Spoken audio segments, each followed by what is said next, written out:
Start. 2 కిలోల బియ్యం పిండి కలిపిన బిడ్డ. ఇంకా శనగపిండి అర్ధ కిలో, ఇంకా నువ్వులు ఒక 4 చెంచాలు వేసి కలుపుకుంటుంది.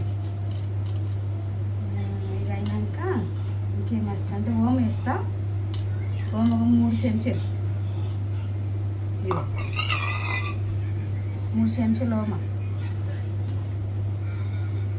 ఇట్లా వేసి సన్నగా కలుపుకొని,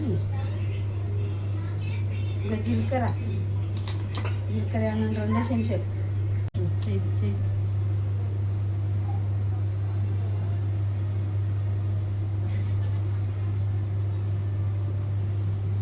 నూనె పోసి మంచిగా కలపాలి పెట్టి, ఇట్లా మంచిగా కలుపుకొని చేసుకుంటుంటుంది. మాకు ఇప్పుడు మీరు ఓపకొచ్చింది చేసుకోకొచ్చింది కొంత అలాంటి కొన్ని వస్తాయి.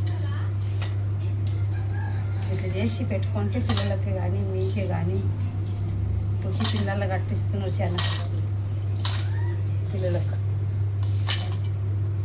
కలుపుకోవాలి బిడ్డ. కలుపుకొని కొంచెం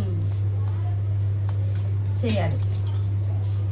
ఇట్లా కలుపుకొని పక్కకి పెట్టుకొని మన నూనె మంచిగా గాగినాక ఇక పిండుకోవాలి. పిండితే మంచిగా వస్తాయి, టేస్ట్వి ఉంటాయి. ముద్దుగా రొట్టి నీళ్ళు అయితే జర సప్పగా వస్తాయి. ఇట్లనే కలుపుకుంటుంటాం.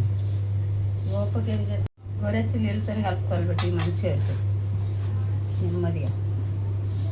గొరెచ్చి నీళ్ళు అయితే జిగి వస్తుంది మంచిగా, పిండనికి రుచి ఉంటాయి.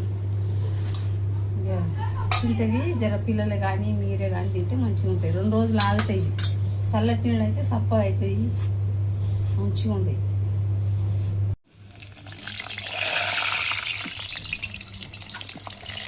మంచిగా నూనె కాగబెట్టేది, నూనె కాగితే మంచిగా వస్తుంది.